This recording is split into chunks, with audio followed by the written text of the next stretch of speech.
There we go. All right, this is going to be TeamLiquid versus OpticGaming. TeamLiquid, basically, they just bulldozed through TSM yesterday. It wasn't a very good game to evaluate, like, how strong are they really. So I'm hoping that we get to see a lot more from TL today. I mean, obviously, their win was very clean, but with the advantages that were handed to them at like 13 minutes in the game, it would have been pretty hard to lose. So we'll see what they come up with here today. I was obviously impressed with Impact, how he at least did in the laning phase. Thought Double Lift and Ole looked completely fine, and it did seem like they were quick to pull the trigger. So bans, Ezreal being taken away from Arrow, Zoe being taken away from Power of Evil, Gangplank being banned away against Impact, and also because TeamLiquid is red side, so they would have the counter pick top lane in the event that Optic would want to go for some sort of a tank top laner that would have a bad matchup into GP, perhaps wanting to pick like Shen or something like that. Azir even being banned away, I always get uncomfortable when stuff like that ends up happening, because it's just a champion that you should truly be able to pilot when he is so strong. It's very, very bizarre for me to see it get banned away. I mean, either know how to play against it or play it yourself. Even though he is really, really strong, there are still answers to him. Kog'Maw being first picked. We'll see how TeamLiquid want to respond with this. Ornn's available. Kalista still available as well. And there it is, I guess. They're hovering it. Now, Cog Lulu has been coming back to power on Korea. Has been popping up a lot again. Kog'Maw is quite obnoxious in the current meta. So Kalista locked in for TeamLiquid, just getting that out of the way. They could just get the support out of the way from the get-go, but then maybe that gets responded to by Optic with the support, and then they go to pinching in the second ban phase. So TeamLiquid should maybe just go for jungler here. I think jungle would actually be a fine pick. Instead, they're going to first pick a Mal's. That's a little bit strange. It's handing a lot of control over to Optic. It's also incentivizing Kog'Maw to go for the Wit's End and the QSS. They can definitely just draft more champions now that are going to be anti-Mal's. You could even go into a protect the Cog comp, sort of like with the Zillion. That would definitely be an option that Optic would have available to them. So you could just actually go support mid here. Instead, they actually lock the Orianna. I think Zillion would just be a better pick here. Orianna is obviously fine as well, but I mean, that's just also if you want to go into the Protect the Cog comp. Obviously, Orianna offers Protect the Cog comp as well, except she's a little bit more mid-range, and then Ornn is being highlighted too. This probably means that the supports are going to be pinched in the second rotation, and the speed was on normal. I am sorry about that.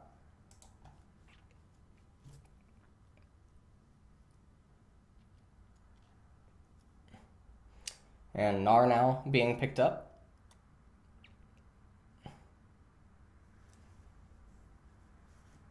Gnar into Ornn, and they have Malzahar in mid. So this is definitely looking to be really, really strange, because Optic on the blue side should be able to control their blue side jungle in the later stages of the game quite well, and a lot of pressure is going to be on Impact to come up big on that Gnar. Kog'Maw is just obviously going to be a pretty big ticking time bomb. Braum gets banned away. Gragas gets taken away from TeamLiquid. Obviously, Gragas adds a lot of disruption. Morgana gets banned. That might be showing incentive to go for Alistar and then make a lot of roaming plays like that. Probably don't want to go for... Oh, Alistar actually does get banned away by Optic. Could just take Lulu away here. And then you probably just end up meeting Janna. You could take Janna and then face Lulu.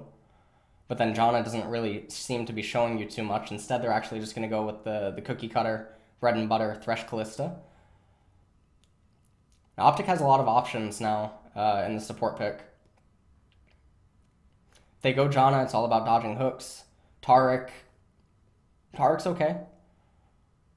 So they're not going to tunnel fully on like a glass cannon protect the Cog comp, even though they have that mid-range coming out of Ori. So I don't think it would be the worst case. But obviously Taric does provide a lot of utility against the Gnar, against the Malzahar, and with Gragas already having been banned away, not a lot of disruption against the Taric ultimate, and they pick up J4 themselves, so there's very few junglers remaining, and Taric would be pretty okay against them all.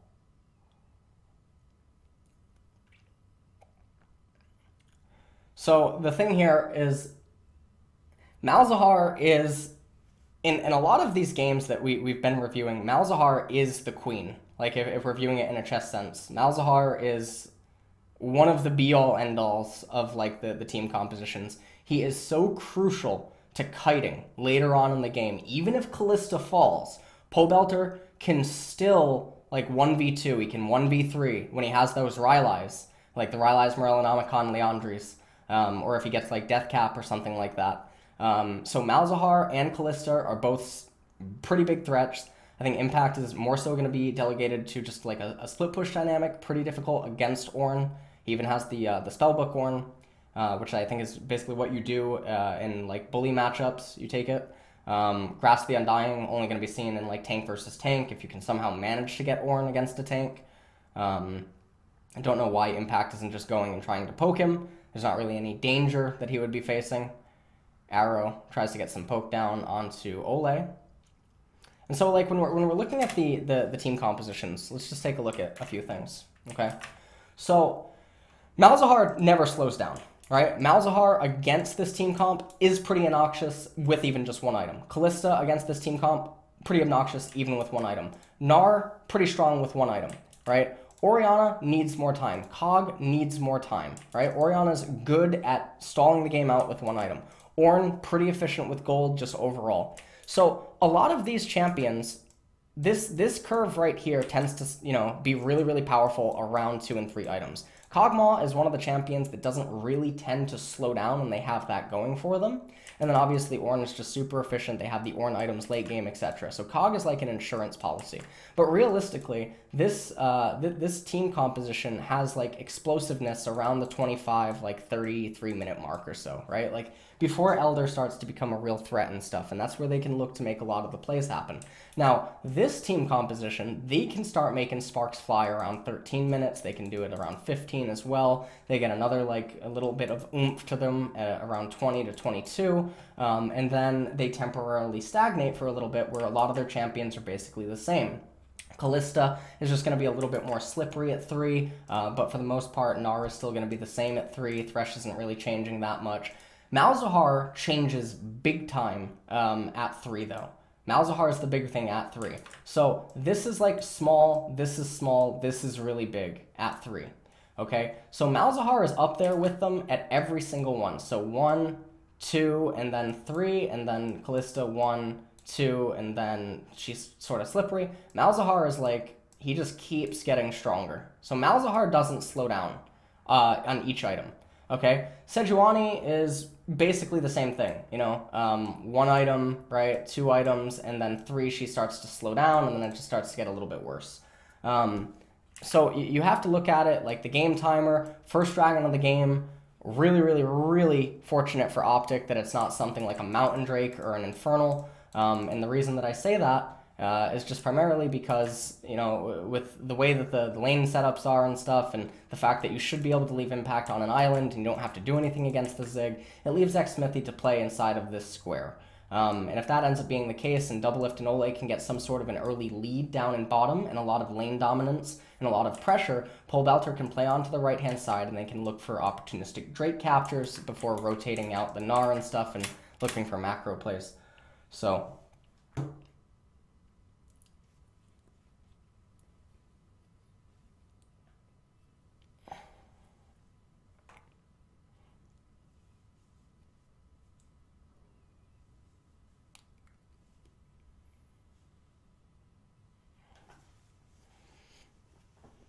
let's see.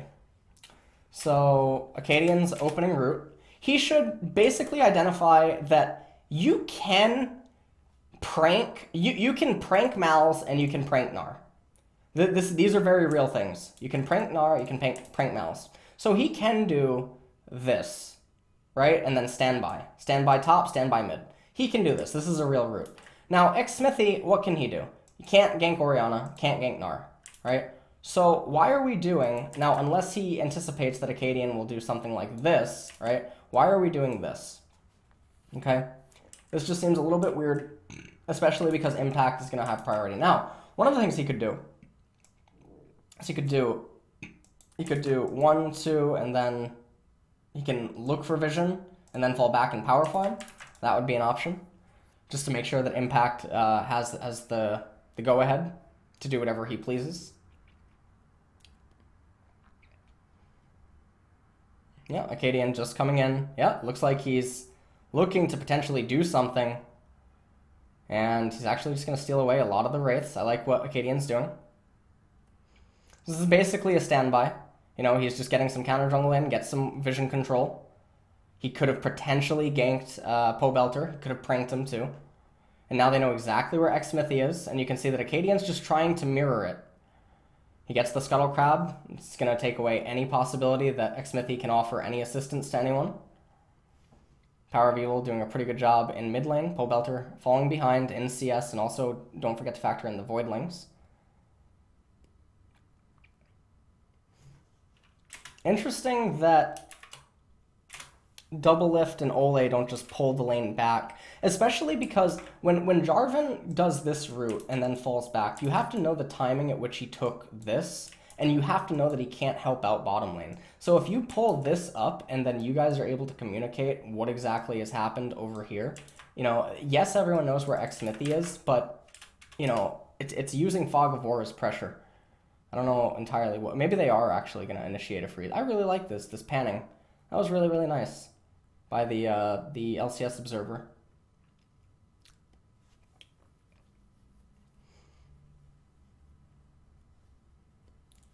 Lost chapter completed for Ori.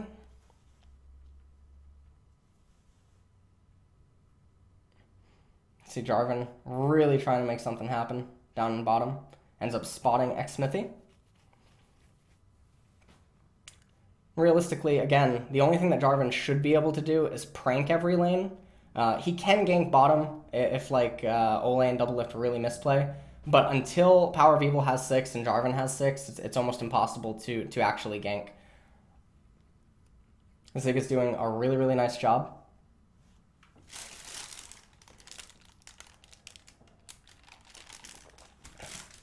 Xsmithy forced to flash out there, but Acadian getting a lot of pressure. His pathing this game has been pretty good. His pathing this game has definitely been pretty good. He's getting the Gromp right now.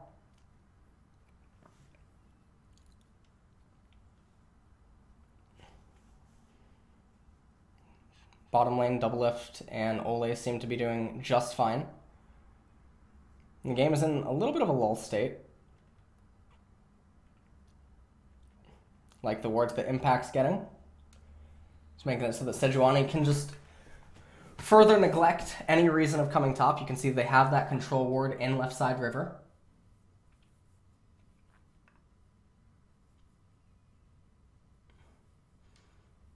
Doublelift doing really well in the CS department against Arrow and Elimination, and now it looks like they're going to go for an opportunistic capture on an Ocean Drake. This is pre-12, so I think this is really, really big if they can get this. Really helps out against Ornn. Ooh. Oh, he didn't zoom in. You don't know a trick that you can do. Here. So use your scroll button on your mouse, zoom all the way in, and you can click the lantern. People don't think about it in the heat of the moment, and they panic. But it is something that you can do. I think you'd probably still die anyway, but still. Didn't even take the lantern. They did get the Ocean Drake, and that is actually a minor victory, given the fact that you have a Mal's who can definitely make use of that with the Lost Chapter. Going to be extremely obnoxious to try to get him out of the lane. And Impact is definitely going to like that against the Ornn. Even though it's, you know, it's not like gigantic, but it's enough, because that, you know, it's one of the way that Ornn builds up his small advantages. You can see the angle of approach here wasn't all that great.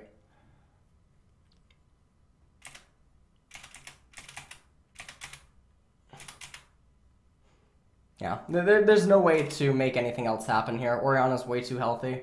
It's not like you can pull double lift and Ole to the left and then ult Orianna and try to kill her. You're just not going to have the damage to do that. Blue gets handed off.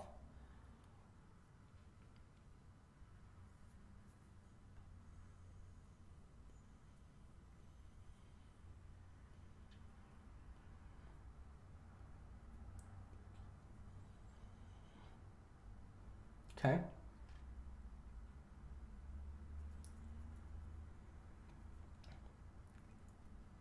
And if TeamLiquid would have ended up losing that Ocean Drake, it would be bad, but it wouldn't be super, super terrible. Next Drake is actually Cloud, so we're getting a bit ruined in terms of RNG. Not the most exciting Drakes. Cloud Drake actually would probably be a little bit more helpful for TeamLiquid just for positioning purposes and just running around, kiting his mouths and dancing around Baron and dancing around Drake fights in the future and stuff. So we'll see what ends up happening. Double teleport available for TeamLiquid now. So Optic has to be a lot more cautious. Now they're looking to basically just say, okay, you know what, we're not achieving anything in bottom lane. They have a freeze on us. We're not going to get anything done here. It's a nightmare. Acadian can't help out. You know, he's already behind in levels to Xsmithy.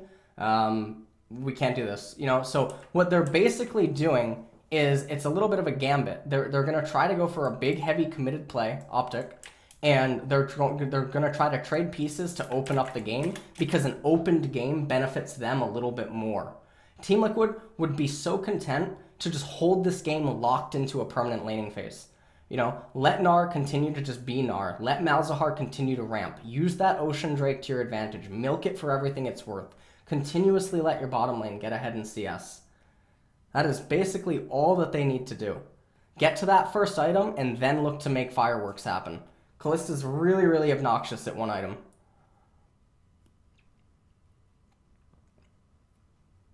That was a boomerang from hell. That was a really nice play by Ole.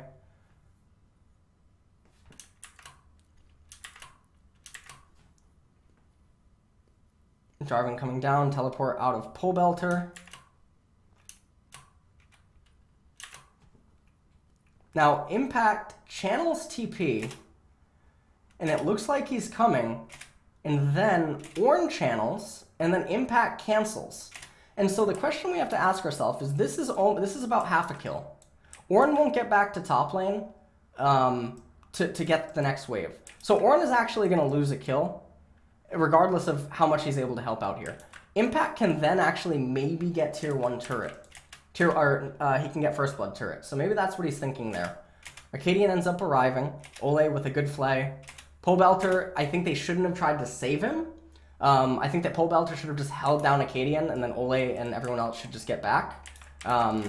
This is just a blunder to try to save him at all. Could have just backed up, repositioned.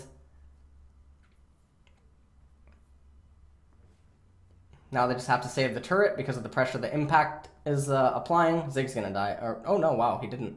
Huh. Okay.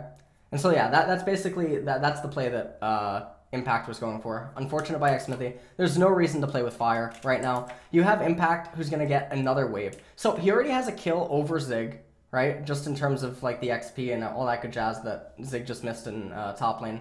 And then he's going to get some pressure to a luxury turret. He's going to get a lot of intel on the left-hand side of the map, which is very valuable because the next neutral objective is going to be Rift Herald.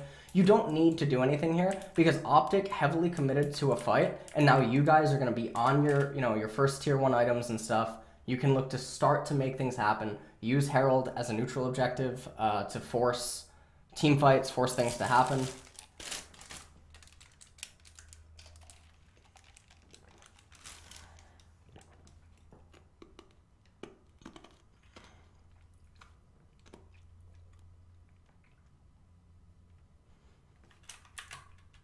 Something that's a little bit strange is it looks like Xsmithy probably should have just...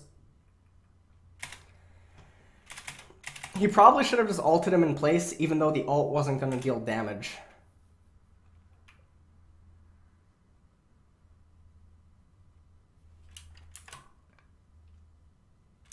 Or you can even make the argument that you don't even throw the ult. Like, you don't even commit. After Taric flashes and Ornn is committed to bot lane, after this happens, right? you just don't even commit and you leave Gnar up top and then you just back up and you use Xmithy's ultimate defensively. I think that would truthfully be ideal.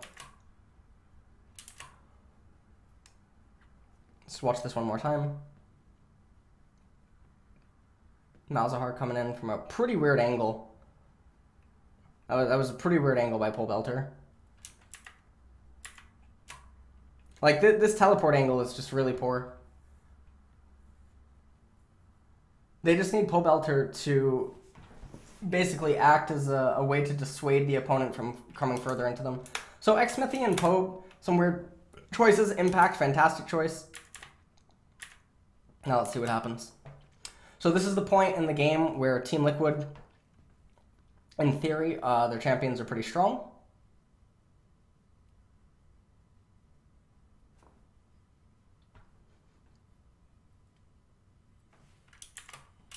How does this even happen? Pole Belter shoves in mid, goes down river. Like, how is this handshaked? What? Cadian comes down immediately. They don't have a say in this. Like, Optic can't control TeamLiquid. So why they're even investing resources into this is honestly beyond me. This is just Optic calling for a play that is always going to fail. TeamLiquid obviously reading it, baiting it. I mean, that's pretty good. TeamLiquid's looking like the NAKT rollster.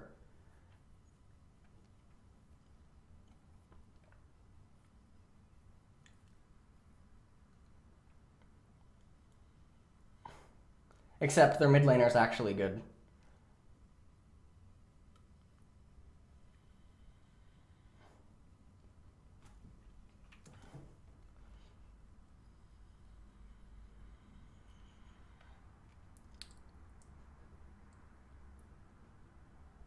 Impact continuing to just do his thing up in top.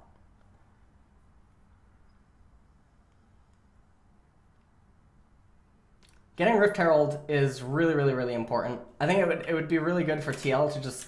They should have backed up. Like, after shoving the final wave in bottom, there's no neutral objective in bot. You don't need to protect your tier 1 bottom because the enemy tier 1 bottom is on its last leg. Impact can get that, right? So after you shove in the last wave in bottom, like this wave, back up immediately and beeline for Herald. Impact keeps Zig under turret, backs out through the right-hand side jungle, 5 people unite at Herald, and then you force a team fight there. Because you guys are still stronger. Like, TeamLiquid is still stronger than Optic. That would have been a lot better than investing into a defense or showing intent to try to defend it. And now they're even pinging, like, teleport wards in the event something happens. And that's just it's a pretty grievous misunderstanding of, like, what should be the priority right now. Saving bottom tier 1 is completely irrelevant. Does nothing.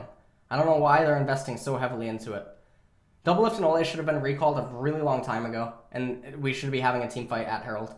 And then with Herald, you use that to crack open the perfectly healthy mid-tier 1 turret of Power of Evil, because that's a super important turret for them to maintain while trying to do, like, Baron turtles and stuff.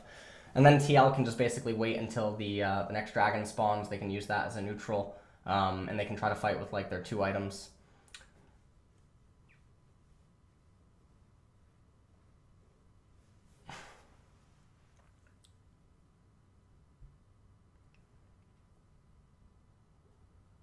TL backs up now, and I mean their decision on, like, when to go to Herald is just so late. It's really, really, really sad. They could have capitalized so much more. I really hope that TL doesn't get into the habit of just, like, lane kingdoming people and they become KT, where their macro in the mid and late game ends up just, like, falling apart. And a lot of their things that they end up getting away with is mostly because of opponents' mistakes. Like, we saw it again in this game. Yes, they sort of manipulated one of them to occur, but the TSM thing, I mean, that was TSM losing the game. And yes, TeamLiquid capitalized on it, but I really hope that that doesn't end up becoming the case for TL.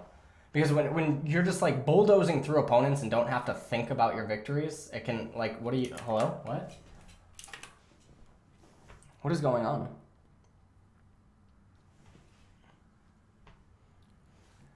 Why are they... Okay, the whole right-hand side jungle's up. Impact's in bottom lane. Impact doesn't have Mega anymore. What? Huh? What?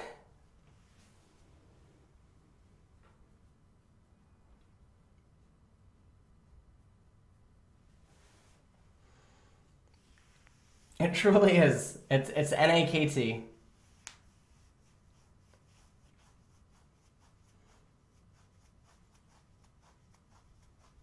They're not going to achieve anything right now. Drake's coming up in 30 seconds. They should just look to pick that up. Don't know why Ole was going as hard as he was.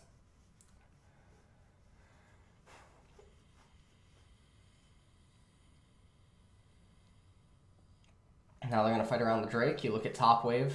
They have to make sure this team fight goes well. Ole ends up getting caught out.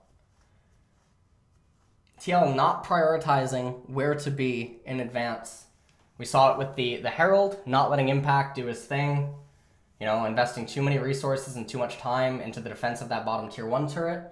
And now this is that point where their champions are sort of the same. And they're going for a really, really sneaky Baron play. I would like this a lot more if they had mountains, but they don't. So I think that's honestly really risky. So here's the part of the game that we talked about, okay? So Kalista, this is her 2.5 item where she slows down, right? I said that she gets slippery. She gets the QSS or she gets like a defensive item. This is just pretty standard, okay? Malzahar needs to get to his third item. Gnar is going to be the same champion. Same champ, okay? Xsmithy takes a while to get to his third item. He's the same champion. So this is that that stunt period where Pobelter is basically the king, right? Remember we drew those lines in the beginning, right? Malzahar is like this, and he just never slows down. He just keeps like getting stronger per item. And then Kalista, you know, she gets good, and then like that. And then Gnar, you know, he's good, and then that, and you know, then he slows down, right? Thresh is basically the same champion. So this is that phase where Optic actually, you know, they take over, but you can see they're still waiting on an item on Kog'Maw. He's really, really close to it. So TL has to basically just hold on for a little bit.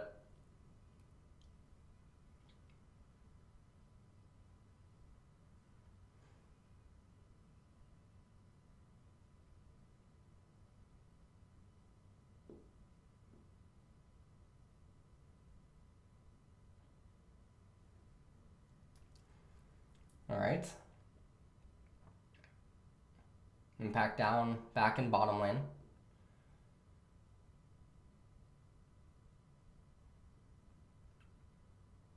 Third item now completed for Pobelter. It's not the Rylai's, so he's not going to be super kitey, but he is going Void Staff. He has the penetration from Leandri's as well, and they do have a lot of magic resistance on their team. And there's that Wit's End that is amplifying so many members of Optic's damage coming out of that Kog'Maw. This is actually the thing what was it, Cody Sun I said should have done it. He should have gone Wit's End second, I think, in one of the matches. Not instead of like the Runons. Like if Arrow would have went Runons here, in theory it looks really good because you're going to probably be, you know, hitting 2-3 members almost all the time because of how TL tends to teamfight. But even still, he acknowledges that like the durability and just everything that's gained from the Wit's End is just so much more valuable. TL really, really dropping the ball in a macro sense now. TL is really, this is really NAKT.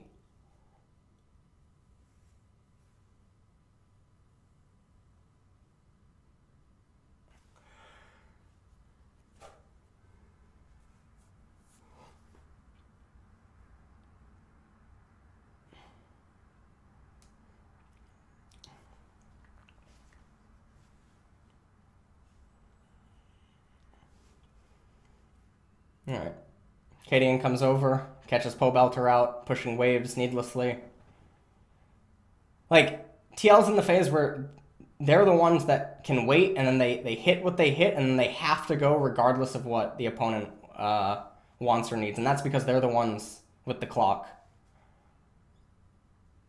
It's really, really important to identify in games, like, which team has the clock on them, and then in what ways is the clock on them. Now they're looking to make a play happen. Kalista actually went for the Hex Drinker. And you can see that they're trying to force this like Baron play. And this actually means that Arrow picks up the Mountain. So unfortunately, RNG going a little bit in Optic's way. Getting that Mountain Drake, super, super big. Team fight now. And, okay, let's take a look at this. Cog's not here. Okay. Look at the vision that they have. Look at the vision. They're not on Baron. You know they're not on Baron. What? They can't be on Baron. It's the swing set analogy. No, what are you This happens all the time. I swear, I want to see a demographic of like, obviously a lot of deaths occur here, but like these are the most pointless deaths. These are the stupidest things in the world. Double lift, flanking with Kalista. Alright, well that's the end of the game. My god, you had one job, Optic. Ugh.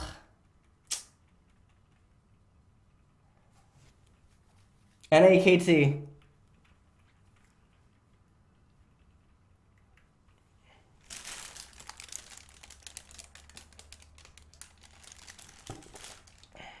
Is that going to just be the end of the game? I mean, they have Baron buff now. They have 3-item Malzahar. He's even going Death Cap. I don't like the Death Cap. They have so much magic resistance. The Rylai's utility for your Kalista. The Rylai's utility for Gnar, Sejuani. I think Rylai's is just so nice. Especially because it basically lets Pobelter continue to act as, like I said in the pick ban, the queen. If in the event that double lift for some reason goes down.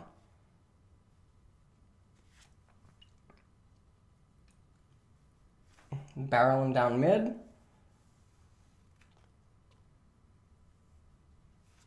Okay.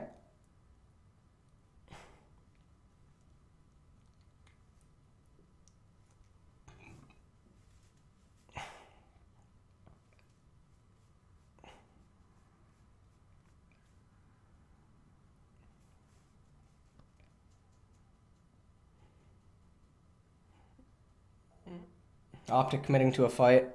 They really want to save this bottom tier 2 turret. Malzahar up in top lane.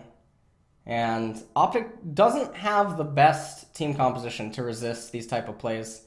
We saw this happen to Golden Guardians actually in the previous VOD review. Their team comp's not really that well suited to handle Baron plays that are going to come at you from multiple angles. I really like how TeamLiquid's at least utilizing their teleports here.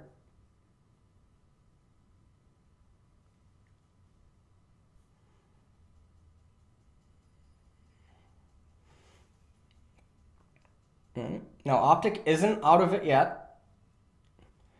It looks like they're, it looks really bad. You see the gold graph and you see 7k gold lead for TL. And you probably think to yourself, oh man, TL's super far ahead. They're not that far. Okay, Rylai's picked up. Great. All right. Good. Great. Love you, Pope. Good. Great. Now, that's obnoxious. That's truly obnoxious. This Elder Dragon dance and fight decides everything. If Optic can just actually stall it, it's a victory in itself. Or we just give it okay. All right. Okay.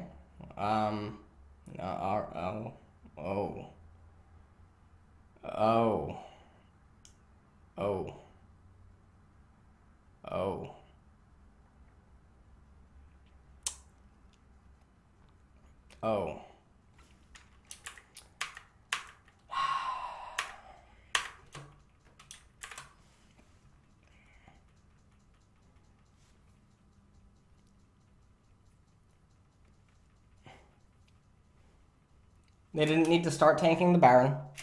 Lemon Nation needed to not be as far up as he was. They needed to just dance a little bit longer. Just dance a little bit longer and try to get the dragon to reset. Lemon Nation gets hooked. He goes down immediately. No exhaust comes out. And then you can see the Arrow.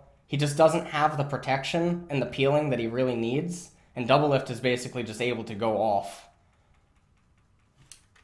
Like, everything needs to be committed to protecting Arrow, but Optic is so clumped up, and for some reason, they're moving into TL rather than forcing TL to crash into them. If they can make TL crash into them and use defensive defensive Orianna balls, right, and like Lemon Nation doing stuff defensively and enable Arrow, then it becomes like a war of Malzahar versus Kog'Maw. And like Kalista is basically like a bishop. But they didn't get that. Pretty poor Orianna ult, obviously under panic. And then the team fight, not able to really find any success there. So Malzahar almost went down, same with Ole. Double Lift, obviously, coming up big inside of that team fight. And I think that's definitely the end of the game. I'm pretty sure. So some positional errors in that last team fight. Gross misunderstanding of the play that happened here. TL was really between a rock and a hard place up until that moment. TeamLiquid are NAKT. That's how it looks from the 2 games that I've seen, okay? Where they roll over the opposition. They basically have winning lanes everywhere, okay? And they somehow managed to get... Hello? Hello? Are we inting in LCS? No, but anyways, you know, they capitalize on opponents' mistakes, they punish them, they're quick to punish them, that's good. But then, when it becomes time to make, you know, mid-game macro plays or early mid-transitions that are very strong for them and they can capitalize on, and then do certain dances, certain rotations, they're not doing it, and instead they're just brute forcing through the opponent. So, hopefully that changes. I mean, again, this is game 2 of the season for TL, so we'll see what ends up happening. But overall, pretty impressed. So, really good. Bye, TL.